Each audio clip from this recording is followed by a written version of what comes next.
ಕರುನಾಡಿನ 14 ಲೋಕಸಭಾ ಕ್ಷೇತ್ರಗಳಲ್ಲಿ ಮತಹಬ್ಬದ ಸಿದ್ಧತೆ ಹೇಗಿದೆ? ಬೆಂಗಳೂರಿನಲ್ಲಿ 8984 ಮತಗಟ್ಟೆ, ಪುರುಷರು ಎಷ್ಟು, ಮಹಿಳೆಯರೆಷ್ಟು? ಮಹಿಳೆಯರಿಗೆ ಪಿಂಕ್ ಬೂತ್, ಗಮನ ಸೆಳೆದ ಸಾಂಪ್ರದಾಯಿಕ ಮತಗಟ್ಟೆ. ಈ ಸುದ್ದಿಗಳನ್ನು ನೋಡೋಣ ನ್ಯೂಸ್ ಟಾಪ್ 9ನಲ್ಲಿ. ಲೋಕಸಭೆ ಚುನಾವಣೆ ರಣಕಣ ರಂಗೇರಿದೆ. ರಾಜ್ಯದಲ್ಲಿ ಮತಹಬ್ಬಕ್ಕೆ ಕ್ಷಣಗಣನೆ ಆರಂಭವಾಗಿದೆ. ಕರ್ನಾಟಕದ 28 ಲೋಕಸಭಾ ಕ್ಷೇತ್ರಗಳ ಪೈಕಿ ಇಂದು 14 ಕ್ಷೇತ್ರಗಳಲ್ಲಿ ಮತದಾನ ನಡೆಯಲಿದೆ. ಇಂದು ಬೆಳಿಗ್ಗೆ 7 ಗಂಟೆಯಿಂದ ಸಂಜೆ 6 ಗಂಟೆವರೆಗೆ ವೋಟಿಂಗ್ ನಡೆಯಲಿದೆ. ರಾಜ್ಯದ 14 ಲೋಕಸಭಾ ಕ್ಷೇತ್ರಗಳಲ್ಲಿ ಒಟ್ಟು 247 ಅಭ್ಯರ್ಥಿಗಳು ಕಣದಲ್ಲಿದ್ದಾರೆ. Voter ID, Aadhaar card, PAN card, ಮನ್ರೇಗಾ card, bank passbook, driving licence ಸೇರಿದಂತೆ ಸೂಕ್ತ ಗುರುತಿನ ಚೀಟಿ ತೋರಿಸಿ ಮತ ಚಲಾಯಿಸಲು ಅವಕಾಶವಿದೆ.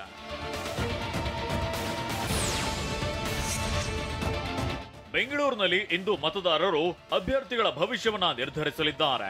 ಬೆಂಗಳೂರು ಉತ್ತರ, ಬೆಂಗಳೂರು ದಕ್ಷಿಣ, ಬೆಂಗಳೂರು ಸೆಂಟ್ರಲ್ ಮತ್ತು ಬೆಂಗಳೂರು ಗ್ರಾಮಾಂತರದಲ್ಲಿ ಮತದಾನ ನಡೆಯಲಿದೆ. ನಿಮ್ಮ ಉಬ್ಬಿದ ರಕ್ತನಾಳಗಳ ಸಮಸ್ಯೆಗೆ ಎವಿಸ್ ಆಸ್ಪತ್ರೆಯಲ್ಲಿ ಕೇವಲ 30 ನಿಮಿಷದ ಲೇಸರ್ ಚಿಕಿತ್ಸೆಯೊಂದಿಗೆ ಮುಕ್ತಿ ಹೊಂದಬಹುದು.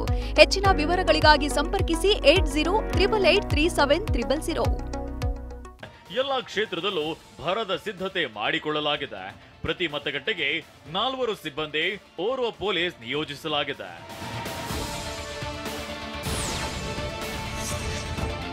ಚಿತ್ರದುರ್ಗ, ತುಮಕೂರು, ಕೋಲಾರ, ಚಿಕ್ಕಬಳ್ಳಾಪುರ ಜಿಲ್ಲೆಯಲ್ಲೂ ಇಂದೇ ಮತದಾನ ನಡೆಯಲಿದೆ. ಮತದಾರ ಪ್ರಭುಗಳು ಅಭ್ಯರ್ಥಿಗಳ ಭವಿಷ್ಯ ಇವಿಎಂನಲ್ಲಿ ದಾಖಲಿಸಲಿದ್ದಾರೆ.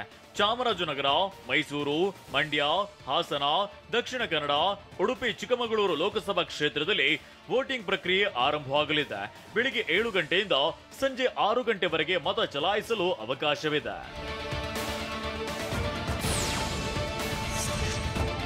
ಚುನಾವಣೆ ನಡೆಯುವ 14 ಲೋಕಸಭಾ ಕ್ಷೇತ್ರದಲ್ಲಿ ಒಟ್ಟು 247 ಅಭ್ಯರ್ಥಿಗಳು ಅಖಾಡದಲ್ಲಿದ್ದಾರೆ. ಬೆಂಗಳೂರಿನಲ್ಲಿ 8984 ಮತಗಟ್ಟೆಗಳಿದ್ದು ಸಿಬ್ಬಂದಿ ಸಕಲ ಸಿದ್ಧತೆ ಮಾಡಿಕೊಂಡಿದ್ದಾರೆ. ಕರ್ತವ್ಯ ನಿರತ ಚುನಾವಣಾ ಸಿಬ್ಬಂದಿ ಸೆಂಟ್ ಜೋಸೆಫ್ ಮಸ್ಟರಿಂಗ್ ಸೆಂಟರ್ನಲ್ಲಿ ಪೋಸ್ಟಲ್ ವೋಟ್ ಚಲಾಯಿಸಿದ್ದಾರೆ. 6 ಕ್ಷೇತ್ರದ ಎಲೆಕ್ಷನ್ ಸಿಬ್ಬಂದಿ ಹಕ್ಕು ಚಲಾಯಿಸಿದ್ದಾರೆ.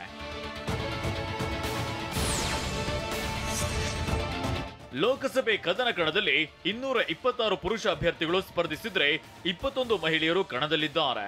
2,88,19,342 ಮತದಾರರು ತಮ್ಮ ಹಕ್ಕನ್ನ ಚಲಾಯಿಸಲಿದ್ದಾರೆ. ಈ ಪೈಕಿ 1,44,17,530 ಪುರುಷ ಮತದಾರರು ಇದ್ದಾರೆ. 1,43,87,585 ಮಹಿಳಾ ವೋಟರ್ಸ್ ಇದ್ದಾರೆ. 30,600 ಮತಗಟ್ಟೆಗಳ ಪೈಕಿ 19,701 ಮತಗಟ್ಟೆಗಳಲ್ಲಿ ಲೈವ್ ವೆಬ್ಕಾಸ್ಟ್ ವ್ಯವಸ್ಥೆ ಇರಲಿದೆ. ಇನ್ನು ಮತದಾನದ ಪ್ರಕ್ರಿಯೆಗೆ 2,100 ಕೆಎಸ್ಆರ್ಟಿಸಿ ಬಸ್ ಮತ್ತು 1,700 ಬಿಎಂಟಿಸಿ ಬಸ್ ಆಯೋಗ ಬಳಸಿಕೊಂಡಿದೆ.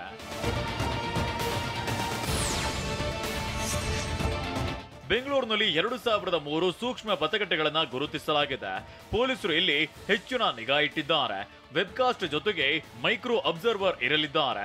ಭದ್ರತೆಗೆ 13,000ಕ್ಕೂ ಅಧಿಕ ಪೊಲೀಸರನ್ನ ನಿಯೋಜನೆ ಮಾಡಲಾಗಿದೆ ಅಂತ ಬೆಂಗಳೂರು ಜಿಲ್ಲಾಧಿಕಾರಿ ದಯಾನಂದ್ ಹೇಳಿದ್ದಾರೆ.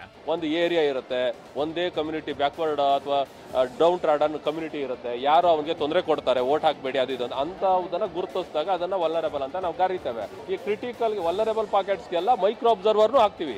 ಭದ್ರತೆ ಎಲ್ಲ ಆಗಿದೆ. ನಮ್ಮ DCP ನಾರ್ತ್ ಅವರು ಇದಕ್ಕೆ ನೋಡಲ್ ಆಫೀಸರ್ ಇದ್ದಾರೆ. ನಾವು ಡೆಪ್ಲಾಯ್ಮೆಂಟ್ ಪ್ಲಾನ್ ಮಾಡಿದ್ದೇವೆ, ಪೊಲೀಸ್ ಡೆಪ್ಲಾಯ್ಮೆಂಟ್ ಪ್ಲಾನ್ ಮಾಡಿದ್ದೇವೆ, ಅಬ್ಸರ್ವರ್ಗಳಿಂದ ಅಪ್ರೂವಲ್ ತಗೊಂಡಿದ್ದೇವೆ. ಅದ್ರ ಪ್ರಕಾರ ಎಲ್ಲ ಕಡೆಯಲ್ಲೂ ಕೂಡ ನಾವು ಮಾಡ್ತಾ ಇದ್ದೇವೆ. ಏನು ಸಮಸ್ಯೆ ಇಲ್ಲ, ಶಾಂತಿಯುತವಾಗಿ ಆಗುತ್ತೆ, ಎಲ್ಲ ಚೆನ್ನಾಗಿದೆ. ಬೆಂಗಳೂರಿನಲ್ಲಿ ಮತದಾನದ ಪ್ರಮಾಣ ಹೆಚ್ಚಿಸಲು ಸಿದ್ಧತೆ ಮಾಡಿಕೊಳ್ಳಲಾಗಿದೆ.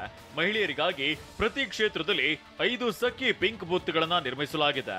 ದಿವ್ಯಾಂಗರಿಗೆ ವೀಲ್ ಚೇರ್ ವ್ಯವಸ್ಥೆ ಇರಲಿದ್ದು ವಿವಿಧ ಥೀಮ್ಗಳ ಅಡಿಯಲ್ಲಿ ಮತಗಟ್ಟೆ ರೆಡಿಯಾಗಿದೆ. ಮತದಾರರಿಗೆ ಪಾರ್ಕಿಂಗ್ ವ್ಯವಸ್ಥೆ ಮಾಡಿದ್ದೇವೆ. ಎಲ್ಲ ತಪ್ಪದೆ ಮತದಾನ ಮಾಡಿ ಅಂತ ತುಷಾರ್ ಗಿರಿನಾಥ್ ಮನವಿ ಮಾಡಿಕೊಂಡಿದ್ದಾರೆ. ಅವರೆಲ್ಲರಿಗೂ ವಿನಂತಿ ಮಾಡ್ತಾ ಇದ್ದೀನಿ, ದಯವಿಟ್ಟು ತಮ್ಮ ಅಮೂಲ್ಯವಾದ ಮತದಾನವನ್ನು ತಾವು ಮತದ ಹಕ್ಕನ್ನು ಚಲಾಯಿಸಿ ಮತದಾನ ನೀಡಿ ಆಮೇಲೆ ಬೇರೆ ಕೆಲಸಕ್ಕೆ ಹೋಗಬೇಕು ಅಂತ ನಾವು ಅವರಿಗೆ ವಿನಂತಿ ಮಾಡ್ತಾ ಇದ್ದೇವೆ. ಚಿತ್ರದುರ್ಗದಲ್ಲಿ ವಿಷಯಾಧಾರಿತ ಮತಗಟ್ಟೆ ಎಲ್ಲರ ಗಮನ ಸೆಳೆದಿದೆ. ಚಿತ್ರದುರ್ಗ ನಗರದ ಕೆಳಕೋಟೆ ಬಡಾವಣೆಯ ಮತಗಟ್ಟೆಯಲ್ಲಿ ಸರಸ್ವತಿ ಕಾನೂನು ಕಾಲೇಜಿನಲ್ಲಿ ವಿಶೇಷ ಮತಗಟ್ಟೆ ನಿರ್ಮಿಸಲಾಗಿದೆ. ಮತಗಟ್ಟೆಗೆ ಐತಿಹಾಸಿಕ ಕೋಟೆ ಮಾದರಿ ವಿಶೇಷ ಅಲಂಕಾರ ಮಾಡಲಾಗಿದೆ.